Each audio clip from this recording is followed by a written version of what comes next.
കഴിഞ്ഞ ദിവസം സഭയിൽ നടന്ന ചർച്ചയിൽ ചെറിയ സമയം കൊണ്ട് ഒരുപാട് കാര്യങ്ങളാണ് കാസർഗോഡ് എംഎൽഎ എന്നെ നെല്ലിക്കുന്ന് പറഞ്ഞത്. ധനാഭ്യർത്ഥന ചർച്ചയിലാണ് നെല്ലിക്കുന്ന് സംസാരിച്ചത്. അല്പം തമാശ കലർന്ന രീതിയിലാണ് കാര്യങ്ങൾ സഭയിൽ നെല്ലിക്കുന്ന് അവതരിപ്പിച്ചിട്ടുള്ളത്. സംസാരത്തിന് ഏറ്റവും ഒടുവിലായി ഇടതുപക്ഷത്തിന് കണക്കിന് കൊടുത്തുകൊണ്ടാണ് അദ്ദേഹം തന്റെ പ്രസംഗം അവസാനിപ്പിച്ചത്. എന്നെ നെല്ലിക്കുന്ന് എംഎൽഎയുടെ ആ പ്രസംഗത്തിലേക്ക്. ശ്രീ എന്നെ നെല്ലിക്കുന്ന് അങ്ങേക്ക് 8 മിനിറ്റ്. സർ, ഈ ധനാഭ്യർത്ഥനകളെ ഞാൻ എതിർക്കുകയാണ്. പട്ടികജാതി പട്ടികവർഗ ക്ഷേമം സംബന്ധിച്ച കാര്യങ്ങളാണ് നമ്മളിവിടെ ചർച്ച ചെയ്യുന്നത്. പട്ടികജാതിക്കാരുടെ ക്ഷേമം സംബന്ധിച്ച ചർച്ചയിൽ മുസ്ലിം ലീഗിൻ്റെ ഒരു ജനപ്രതിനിധി എന്ന നിലയിൽ പങ്കെടുത്ത് സംസാരിക്കുന്നതിൽ എനിക്ക് വളരെയധികം അഭിമാനവും ചാരിതാർത്ഥ്യമുണ്ട്. KP രാമനെക്കുറിച്ച് നമുക്കറിയാം. ഈ നിയമസഭയിൽ അദ്ദേഹം അംഗമായിരുന്നു. UC രാമൻ അദ്ദേഹം ഈ നിയമസഭയിൽ അംഗമായിരുന്നു. KP രാമൻ MLA മാത്രമല്ല, അദ്ദേഹം PSC മെമ്പർ കൂടിയായിരുന്നു. മുസ്ലിം ലീഗിൻ്റെ നോമിനിയായിട്ട് PSC മെമ്പറായി അദ്ദേഹം സേവനമനുഷ്ഠിച്ചിരുന്നു. UC രാമൻ അദ്ദേഹം MLA ആയി വന്നത് കുന്നമംഗലത്തെ ജനറൽ സീറ്റിൽ മത്സരിച്ചാണ്. സർ, ഞാൻ മറ്റൊരു പേര് കൂടി ഇവിടെ പറയാൻ ആഗ്രഹിക്കുന്നു. ഈ അടുത്ത കാലത്ത് ദിവംഗതനായ ശ്രീ AP ഉണ്ണികൃഷ്ണൻ, അദ്ദേഹം മലപ്പുറം ജില്ലാ പഞ്ചായത്ത് പ്രസിഡൻ്റായിരുന്നു. കേരളത്തിൽ അങ്ങോളം ഇങ്ങോളം ദളിത് പിന്നോക്ക വിഭാഗങ്ങൾക്ക് വേണ്ടി പ്രസംഗിക്കുകയും പ്രവർത്തിക്കുകയും ചെയ്ത ഒരു നേതാവായിരുന്നു അദ്ദേഹം. കുന്നമംഗലത്ത് നിന്ന് അദ്ദേഹം മത്സരിക്കുകയും ചെയ്തിട്ടുണ്ട്. മാത്രമല്ല, മരിക്കുന്ന സമയത്ത് അദ്ദേഹം പാണക്കാട് അബ്ബാസ് അലി തങ്ങൾ പ്രസിഡൻ്റായിട്ടുള്ള മുസ്ലിം ലീഗിൻ്റെ മലപ്പുറം ജില്ലാ കമ്മിറ്റി സെക്രട്ടറി ആയിരുന്നു. ഞാനിത് പറയുന്നത് കേരളത്തിലെ ദളിത് പിന്നോക്ക വിഭാഗങ്ങളെ നെഞ്ചോട് ചേർത്ത് പിടിക്കുന്ന കാര്യത്തിൽ മുസ്ലിം ലീഗ് എന്തെന്നില്ലാത്ത താല്പര്യം അന്നും കാണിക്കുന്നത് എന്ന് പറയാൻ വേണ്ടിയാണ്. ഞാൻ ബഹുമാന്യനായ, അതുപോലെ തന്നെ മറ്റൊരു കാര്യം, വയനാട്ടിൽ നിന്നുള്ള ദളിത് വിഭാഗത്തിൽപ്പെട്ട ജയന്തി ഞങ്ങളുടെ പാർട്ടിയുടെ ദേശീയ ഭാരവാഹിയാണ് എന്ന കാര്യം കൂടി അറിയാത്തവരുടെ ശ്രദ്ധയിൽപ്പെടുത്തുവാൻ ഞാൻ ആഗ്രഹിക്കുകയാണ്. ബഹുമാന്യനായ മന്ത്രി ശ്രീ കേളുവിനെ ഞാൻ അഭിനന്ദിക്കുകയാണ്. എനിക്ക് അദ്ദേഹം മന്ത്രിയായതിൽ പ്രത്യേകം സന്തോഷിക്കുന്ന ഒരാളാണ് ഞാൻ. കാരണം 8 വർഷക്കാലം പട്ടികജാതി പട്ടികവർഗ ക്ഷേമം സംബന്ധിച്ച നിയമസഭാ സമിതിയിൽ അദ്ദേഹത്തോടൊപ്പം നിന്ന് പ്രവർത്തിക്കുവാൻ എനിക്ക് സാധിച്ചിട്ടുണ്ട്. IC ബാലകൃഷ്ണൻ ഇവിടെയുണ്ട്. ഞങ്ങളൊക്കെ ആ കമ്മിറ്റിയിലെ അംഗങ്ങളാണ്. അപ്പോൾ കഴിഞ്ഞ 3 വർഷം അദ്ദേഹം പ്രസ്തുത സമിതിയുടെ ചെയർമാനായിരുന്നു. എത്രമാത്രം കേരളത്തിലെ ദളിത് പിന്നോക്ക വിഭാഗങ്ങളോട് അദ്ദേഹത്തിന് പ്രതിബദ്ധതയുണ്ട് എന്നും അദ്ദേഹത്തിൻ്റെ കൂറ് ആ വിഭാഗത്തോട് എത്രമാത്രമാണ് എന്നും എനിക്ക് നല്ലതുപോലെ അറിയാം. സർ, ഒരു AKG, ഒരു കൃഷ്ണപിള്ള, ഒരു MN ഗോവിന്ദൻ നായർ, ഒരു C അച്യുതമേനോൻ ഈ ഭൂമുഖത്ത് ഇനി ഉണ്ടാകുമോ എന്ന് നമ്മളെല്ലാവരും ആശിക്കുകയാണ്. അവിടെയാണ് നമ്മുടെ എല്ലാവരുടെയും പ്രതീക്ഷയായി ശ്രീ കേളു പ്രവർത്തിക്കുന്നത് എന്ന് ഞാൻ പറയുവാൻ ആഗ്രഹിക്കുന്നു.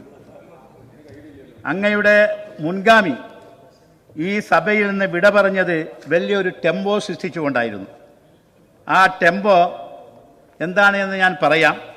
അപ്പോൾ അങ്ങയുടെ വരവിലും ഒരു ടെമ്പോ വേണമെന്നാണ് ഞാൻ അങ്ങയോട് ആവശ്യപ്പെടുന്നത്. മുസ്ലിം ലീഗിൻ്റെ പെരിന്തൽമണ്ണയിലെ നിയമസഭാംഗം ശ്രീ നജീബ് കാന്തപുര ഇവിടെയുണ്ട്. 2023 മന്ത്രി ശ്രീ K രാധാകൃഷ്ണനെ അദ്ദേഹം സമർപ്പിച്ച ഒരു നിവേദനത്തിൻ്റെ ഫലമായിട്ടാണ് നമ്മുടെ കോളനി പദപ്രയോഗം ഒഴിവാക്കി സദ്ഗ്രാമം എന്ന പേര് നൽകിയത്. അത് ശ്രീ നജീബ് കാന്തപുരം ആവശ്യപ്പെട്ടതിൻ്റെ അടിസ്ഥാനത്തിലാണ്. എനിക്ക് പറയാനുള്ളത്, പേര് മാറ്റിയത് കൊണ്ട് മാത്രമായില്ല, മറ്റ് ജനവിഭാഗങ്ങളോടൊപ്പം ജീവിക്കാനുള്ള ഒരു സ്ഥിതി ഈ പട്ടികജാതി പട്ടിക വിഭാഗത്തിൽപ്പെട്ട നമ്മുടെ സഹോദരന്മാർക്കുണ്ടാകണം. അതിനുവേണ്ടി ആയിരിക്കണം അങ്ങേന് ശ്രമിക്കേണ്ടത് എന്ന് ഞാൻ അങ്ങയെ ഉണർത്തുവാൻ ആഗ്രഹിക്കുകയാണ്. സർ, അങ്ങ് ഉണ്ടാക്കേണ്ട ടെമ്പോയെക്കുറിച്ച് ഞാൻ പറഞ്ഞല്ലോ. ഇപ്പോൾ ഷെഡ്യൂൾഡ് പട്ടികജാതിയെ ഷെഡ്യൂൾ കാസ്റ്റിനെ നമ്മൾ പറയുന്നത് പട്ടികജാതി എന്നാണ്. ഷെഡ്യൂൾ ട്രൈബിനെ നമ്മൾ പറയുന്നത് പട്ടികവർഗം എന്നാണ്. നമ്മുടെ തൊട്ടടുത്ത സംസ്ഥാനമായ കർണാടക, അവിടെ കന്നഡ ഭാഷയിൽ AK അഷ്റഫ് ഇവിടെ ഇരിക്കുന്നുണ്ട്. കന്നഡ മാതൃഭാഷയായി സ്വീകരിച്ചിട്ടുള്ള ഒരു ജനപ്രതിനിധിയാണ്.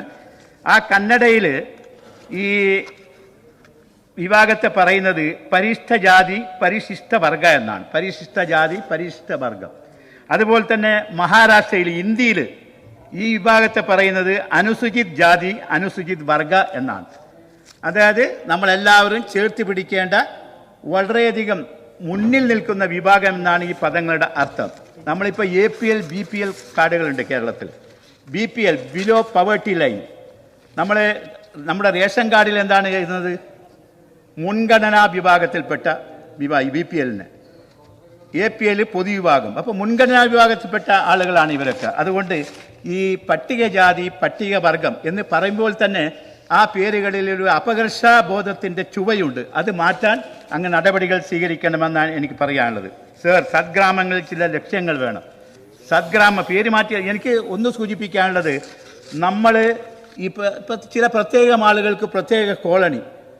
അപ്പോൾ നമ്മുടെ ഈ സഹോദരന്മാരെ നമ്മുടെ സമൂഹത്തിൻ്റെ മുഖ്യധാരയിലേക്ക് കൊണ്ടുവരണമെന്ന് നമുക്ക് ആത്മാർത്ഥമായ ആഗ്രഹമുണ്ട് എങ്കിൽ എല്ലാവരുടെയും കൂടെ ജീവിക്കുവാനുള്ള ഒരു സാഹചര്യം നമ്മൾ അവർക്ക് സൃഷ്ടിച്ചു കൊടുക്കണമെന്നാണ് എനിക്ക് പറയുന്നത്. അല്ലാതെ അവരെ മാത്രം വേറെ മാറ്റി താമസിപ്പിച്ച് അവരെ ഇങ്ങനെ സമൂഹത്തിൻ്റെ മുഖ്യധാരയിൽ നിന്ന് അകറ്റുന്ന ഒരു പ്രവണത ഇനിയെങ്കിലും നമ്മൾ അവസാനിപ്പിക്കണം എന്നാണ് എനിക്ക് അങ്ങയോട് പറയാനുള്ളത്.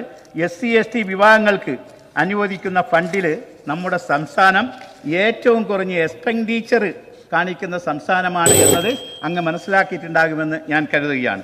കോടികൾ ചെലവഴിച്ചിട്ടും എന്തുകൊണ്ട് നമ്മുടെ പട്ടിക വിഭാഗം ജനങ്ങളുടെ ദുരിതം മാറുന്നില്ല എന്നതിനെക്കുറിച്ച് നമ്മൾ മനസ്സിലാക്കണം. സർ, മറ്റൊരു മന്ത്രിയുടെ ഒരു ചർച്ച കൂടി ഇവിടെയുണ്ട്.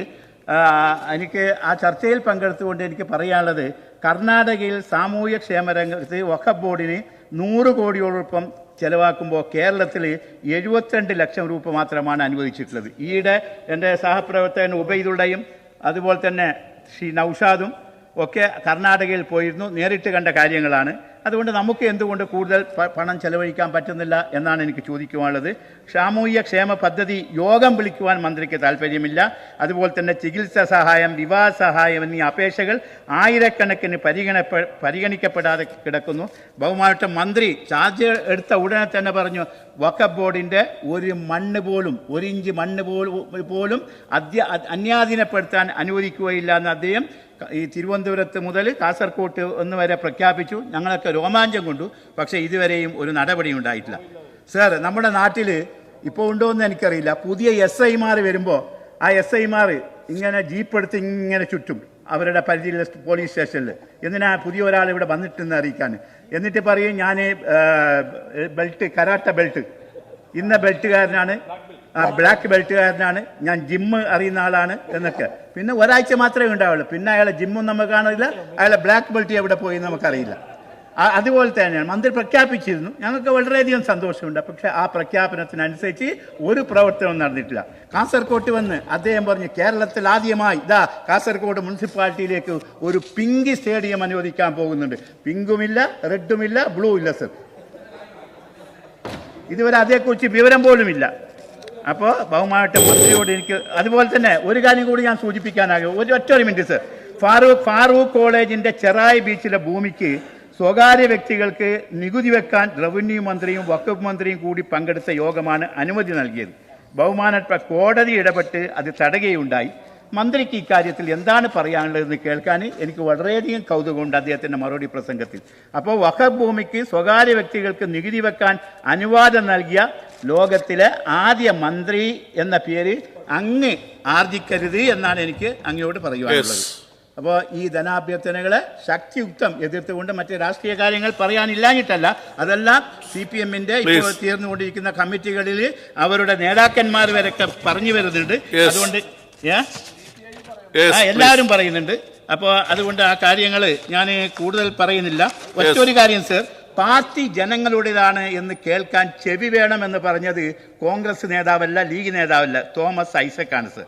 അതുപോലത്തെ മറ്റൊരു കാര്യം കൂടി സർ, മറ്റൊരു കാര്യം കൂടി, പ്രത്യേകിച്ചൊരു തൊഴിലോ മറ്റ് മാർഗമോ ഇല്ലാത്തവർ പെട്ടെന്ന് വലിയ സമ്പന്നരാകുന്ന പ്രവണത പാർട്ടിയിൽ കണ്ടുവരുന്നു. VD സതീശൻ പറഞ്ഞതല്ല, MP ഗോവിന്ദ മാസ്റ്ററുടെ പ്രസ്താവനയാണ്.